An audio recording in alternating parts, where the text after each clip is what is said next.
We are now joined by former ETSU All-American Keith Mister Jennings. He's the only consensus All-American in program history and led the Bucks to 3 consecutive NCAA tournament appearances in the late 80s and early 90s. Keith, thanks for joining us. Good to get you off that rock over here, man. Okay? Anything, come and visit with you, man. Thank you, guys. I appreciate it. Hey, you know a little thing about playing over in Asheville. You know about the pressures that come with going to that place to win the Southern Conference championship. What is this team going through the night before they kick off the tournament?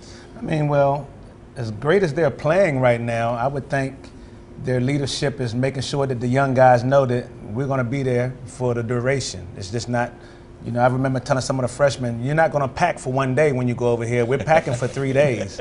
And once they finally understood what I meant, then it just really took off. I think everybody got in line. And I believe with this year's team, I think that's the approach. And I'm very proud of these young guys, man. They're having a wonderful season. What's kind of the mentality that goes along with that, too? Because obviously they have the skill on the court, but like you kind of just touched on, what's kind of the mentality going into this 3-day tournament? Well, you know, recalling some of the things that we went through, we knew we were the team that everybody was trying to knock out. So we didn't want to take anybody for granted. No matter what the regular season success was, we didn't want to go into the tournament feeling like, okay, we're going to have the same success, because we know at this point of the season, one loss and it could be the end of your season. So I think right now they're getting ready to understand the situations at hand. You know, you win these 3, you get to get a nice fat ring. I think that drives a lot of young men in itself.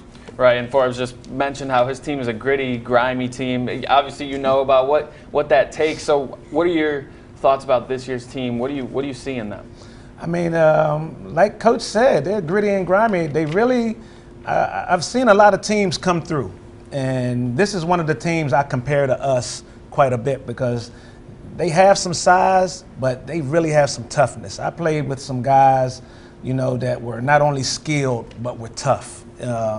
Took charges, didn't back down from anybody, understood that we were the underdogs a lot of times as we played the bigger schools, but it wasn't nothing for us to think we're going to win this game. So I think this same program is doing the same thing, and it does my heart good just to see East Tennessee State doing what we did and probably going to do a little bit more. You know, I'm going to be honest with you. Obviously, you and I basically kind of started at the same time. Okay, that team and this team, there are some similarities. I mean, really, when you look at the guards, I mean, with Patrick Good and also Trey Boyd, the third, just like your guard, your point guard, you and Patrick Good, big man underneath, Gasson and Greg Dennis. You got Bo Hodges, who reminds me of Marty's story. You know, neither one can shoot from the outside.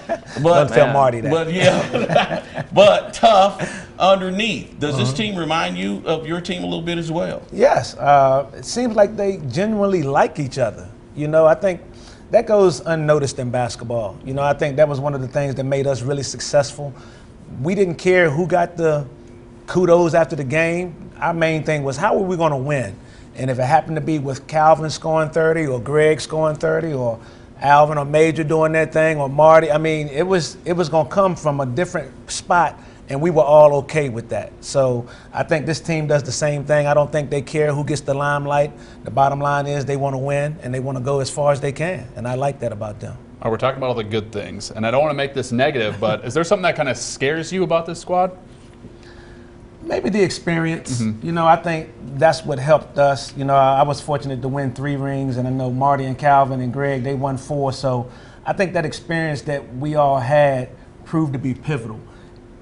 You know, that first time getting there and winning it, now you know what to expect. So if they haven't done that yet, then they're just going to be going through it, hoping to achieve it. But I just believe that this is their year, and, you know, if they handle business like they did, I see them holding up the banner at the end of the year. I was going to say, I think we all believe that, honestly. Let's be positive here. Yes, sir. Is there a guy that has kind of really stuck out to you, like, wow, this guy has been a difference maker? Well, you know, Davion and Patrick Good, those 2 guys I've been in contact with a little bit, and I remember when I was worked at Science Hill, Patrick Good was a little guard. Like, he was like maybe 11, 12 years old, and he was always messing with me like, come on, mister, let's shoot.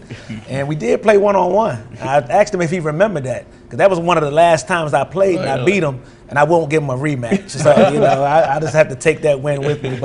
But for the majority, every time I get to come back, they show a lot of respect and a lot of love. and it only makes me want to help them and see them succeed even more. Real quick before we go to break, I want to ask you, you guys rose during that era to 10th ranked in the country. We just talked about the national notoriety.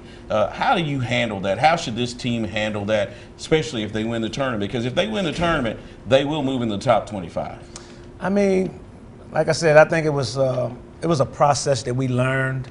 I think when we first realized how close we were getting to the top 10, we still stayed humble about it because we had come a long way. As you know, from our freshman year winning 14 games to now winning 28, that was like a big difference for us. But we knew if we stayed the course, and we had so much love for each other, I wasn't gonna get the big head without Marty saying something. Calvin wasn't gonna get the big head without Greg saying something. You know, it was, like I said, it was the type of team that all of us got along, and we wanted to see everybody succeed, so we just stayed the course. All right, I think it's funny you calling somebody else the little guy. I know, right? Cracks me up. Coming up, the Bucks went 16-1 at Freedom Hall this season thanks to the highest attendance rate in the SoCon. We spoke to a few fans who say they'll continue supporting ETSU down in Nashville.